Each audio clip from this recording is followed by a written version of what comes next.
конце 17 века Москва вошла в антитурецкий союз христианских государств.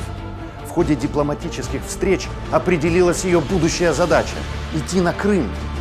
Это соглашение 1686 года получило название «Вечного мира».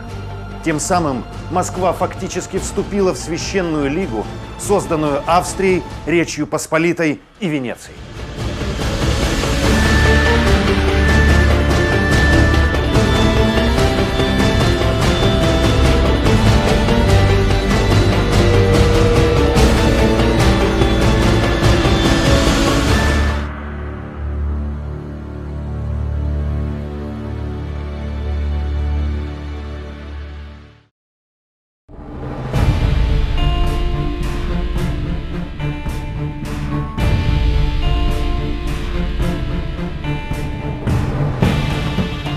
Не прошло и 2 лет, как крымская конница была отправлена далеко за Дунай, в Трансильванию. Зимой 1691 года они попали там в ужасные условия. Люди были вынуждены жить в полевых лагерях в жестокие морозы, испытывая голод. Им пришлось перерезать лошадей. Конница превратилась в пехоту. Селим Гирей оказался в сложной ситуации.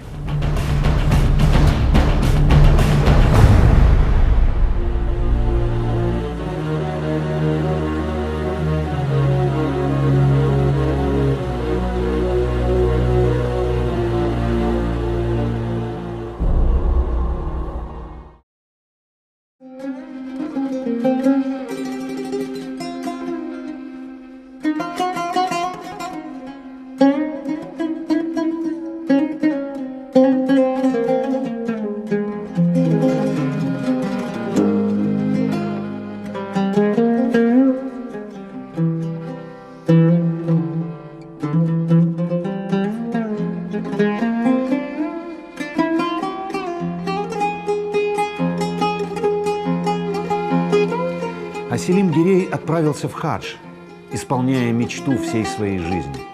Хадж был интересен ему не только с чисто религиозной стороны.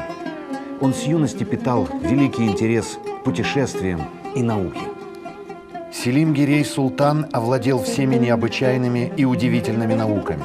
Стал хафизом всего Корана, изучил персидский язык и стал мудрым падишахом, читающим Месневи, тысячеискусником веселого нрава и милостивого характера. В науке чтения Корана он сведущ и изучил 7 стилей чтения. В науке произношения звуков ему нет равных, писал Челеби.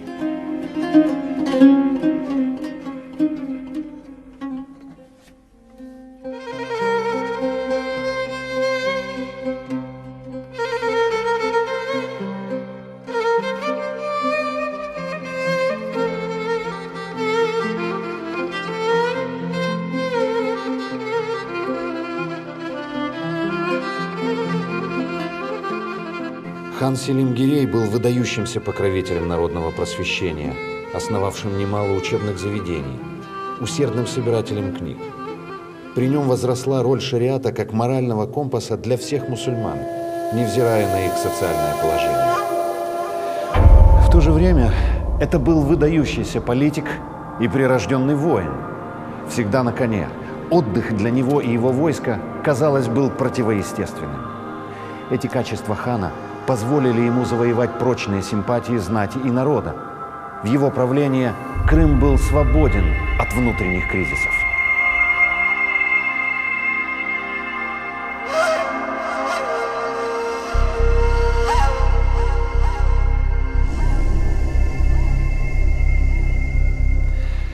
Новый хан продержался у власти меньше года. Это был человек крайне крутого нрава, не слушавший даже султана. Его племянник, известный историк Мехмед Гирей, так описывал его. Это был человек среднего роста, одноглазый, русобородый, наполовину седой, огненного нрава, видом Марс, ничего мнения, кроме своего не одобрявший, гордый и немилосердный, но он был популярен среди народа своим богатырством. Основная заслуга Саадет-Гирея III заключалась в том, что он спас крымское войско от нового похода, по сути, отказавшись исполнить приказ султана. За это упрямство султан лишил хана не только престола, но и свободы. он был смещен Ахмедом II и заточен на острове Родос, где умер в 1705 году.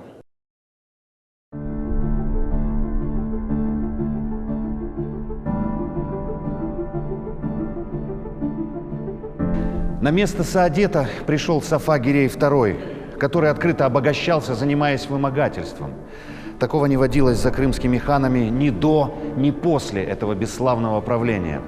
Понятно, что он утратил авторитет и уважение не только среди знати, но и среди остальных подданных, которые еще помнили блистательную эпоху Селим-Гирея I.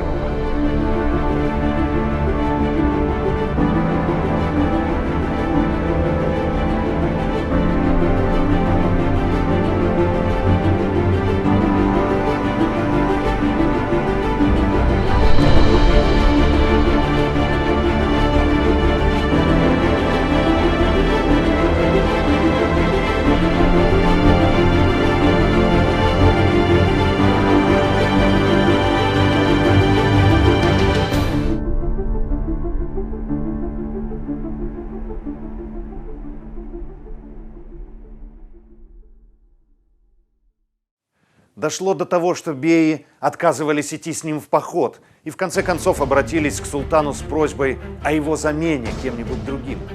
Султан так и сделал. Отозвал Сафу Гирея обратно, а Бахчисарайский престол был в 1692 году снова предложен Хаджи Селим-Гирею I в 3-й раз. На его возведении настаивали как крымские татары, так и новый султан Ахмед II. Весьма пожилой к тому времени Селим-Гирей согласился вернуться в хан-сарай с явной неохотой и после долгих уговоров.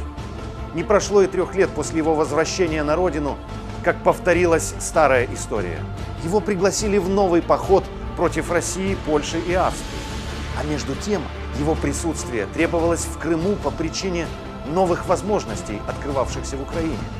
Там вспыхнули массовые волнения, имевшие весьма перспективную для ханства направленность.